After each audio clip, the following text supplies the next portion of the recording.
शाम के लगभग 5:30 बजे थे। गायत्री अपने घर के बाहर ही बैठी थी। तभी कुछ दबंग लोग आते हैं दारू के नशे में और गायत्री को बोलते हैं कि मैं तुझे अपनी घरवाली बना के रखूंगा। जब उसको लेकर के वो आपत्ति दर्ज करती है तो उसके साथ अभद्रता करते हैं और एक घटना को अंजाम देते हैं। यहाँ दोस्तों नमस्कार, मेरा नाम है कुलदीप कुमार और आज हम आपके साथ एक घटना पे बात कर रहे हैं। ये घटना एकदम यमुना पट्टी के किनारे पे बसा गांव करमुखा की है।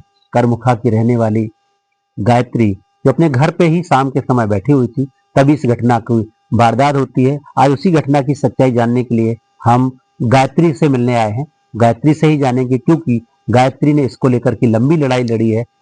उत्तर प्रदेश राज्य महिला आयोग तक शिकायत गई है। जब महिला आयोग ने इस पे हस्तक्षेप किया है तब जाकर के कहीं पुलिस हरकत में आई है, तब उसकी एफआईआर लिखी गई। पूरा मामला क्या था हम गायत्री से जानेंगे। गायत्री हमारे साथ है, क्या हुआ था गायत्री बताइए। सर हम बैठे थे, अरविंद सिंह आए, यहाँ हमारे दरवाजे पे गाड़ी रोकी। गाड़ी रोक के इन्होंने इतनी गंदी गंदी है भूसड़ा वाली मादर चोट की बाहर निकल, नहीं तो जान से मार देंगे। अपनी रखेल न बना पाओ तो अपनी बाप की औलाद नहीं भंगी की औलाद कहना।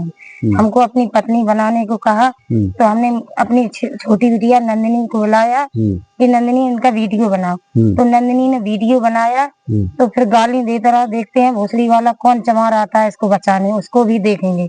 कम से कम इसने 1 घंटे गाली दी चौराहे पे। यहाँ से भाग गया, फिर चौराहे पे गाली दी। इनके साथी थे इंदल, प्रमोद और राजू और लोग खड़े थे वहाँ, 3 लोग और थे।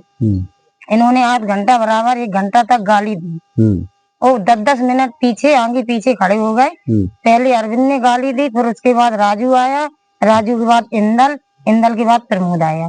तो सरेआम जब घर पे कोई एक दलित महिला बैठी है और उसको आकर के दारू के नशे में सवार होकर के ये बात बोलना कि मैं तुझको अपनी रखेल बना लूंगा, ये मानव गरिमा को बहुत लंबे और बहुत बड़े पैमाने पे आघात पहुंचाता है।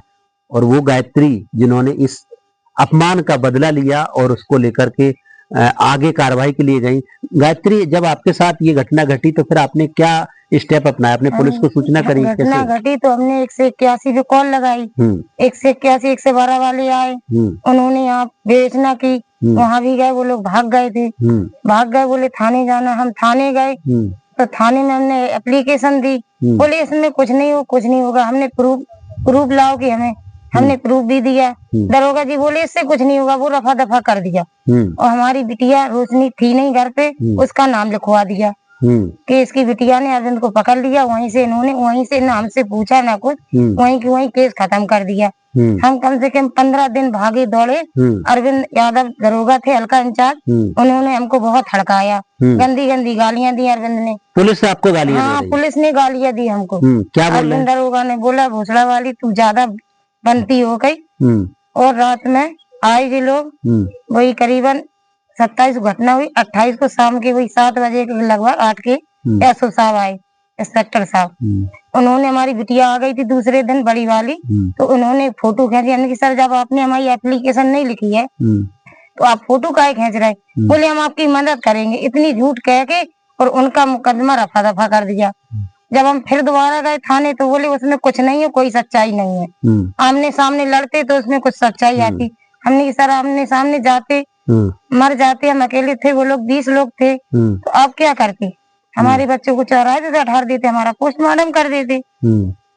तो ये गायत्री जो बात कर रही है, गायत्री के पति अब इस दुनिया में नहीं है और गायत्री अकेले यहाँ पे घर पे अपने और अपने परिवार का भरण पोषण करती हैं। जिस गांव में मैं बैठा हूँ करमुखा, आप इसके आसपास का इलाका मैं चाहूंगा एक बार दिखाएं जहाँ पे गायत्री का घर है, गायत्री जहाँ पे रहती है, जहाँ पे ये घटना घटी है। ये पूरा एकदम बीहड़ का इलाका है जहाँ पे मतलब आप देखेंगे तो पीछे यमुना का किनारा है और यहाँ बीहड़ में बसा ये गांव जहाँ पे गायत्री निवास करती है। गायत्री बहुत मुश्किल होता होगा आपको यहाँ पे, कैसे आप रहते हो, क्या क्या चुनौतियाँ आती है? बहुत आती हैं सर, बहुत समस्याएं आती हैं। अगर रास्ते में जाए पता नहीं कहो रास्ते में लग के घेरने लगे तो रास्ता बदलना पड़ता है। एक दिन रास्ते में घेर लिया तो हमने तुरंत आवाजें लगाई, गांव के इकट्ठे हो गए। तो जैसे ही आवाजें लगाई तो ये लोग भाग भाग गए, तो फिर हमने तुरंत रास्ता बदल दिया, घर आ गए, घर से फिर गए हम। तो गायत्री आप ये बताइए, फिर जब पुलिस ने आपकी सुनी नहीं तो फिर आपने कहाँ आगे कार्रवाई करी? कप्तान साहब के यहाँ गए, कप्तान साहब के यहाँ भी सुनवाई नहीं। फिर हमने मीडिया पे भी लगाई, वहाँ से कुछ सुनवाई। फिर हम उसके बाद लखनऊ गए, डीआईजी के यहाँ गए और योगी पास के यहाँ गए, 3 बार वहाँ जा चुके हैं। फिर इसके बाद डीआईजी सर ने इस पे मुकदमा लिख दिया, तो इन्होंने फिर भी इनकार किया। सीओ साहब ने बुलाया हमें, सीओ साहब के यहाँ गए, फिर उन्होंने विवेचना की, बोले ठीक है अपना आधार कार्ड दो, आप साइन कर दो। हमने आप साइन करवा रहे हैं, हम इतने पढ़े तो है नहीं, हमें पढ़ के दिखा दो या एप्लीकेशन दे लो। बोले हम आपकी मदद कर रहे हैं कि नहीं। बस फिर उस दिन के बाद एक रिसीविंग हमको दे दी, फिर हमें पता नहीं कौन सा मुकदमा डालो कौन सा नहीं डालो। तो अभी तक क्या क्या हुआ है गायत्री, ये बताइए, क्योंकि गायत्री की जब यहाँ सुनवाई नहीं हुई है तो गायत्री मुख्यमंत्री दरबार में भी दस्तक देती है, डीआईजी के कार्यालय में भी जाती हैं, वो तमाम उच्चाधिकारियों को जाके अपना आवेदन देती हैं, यहाँ तक कि जिले के जो मुखिया हैं, वरिष्ठ पुलिस अधीक्षक के कार्यालय जाती हैं, मीडिया से बात करती हैं, कोई सुनवाई नहीं होती है तो लखनऊ योगी के दरबार में चले जाती हैं, अगर हम डीआईजी तक जाती हैं। हमारी गवाही देता है तो ये लोग उस गवाही को दबाते हैं, उस गवाही की इन लोगों ने मारपीट की, उसका भी पैर सूझ गया। गवाही को लेकर के वो बता रही है कि अगर कोई हमारी गवाही देने की बात करे तो उसके ऊपर भी हमला करते हैं।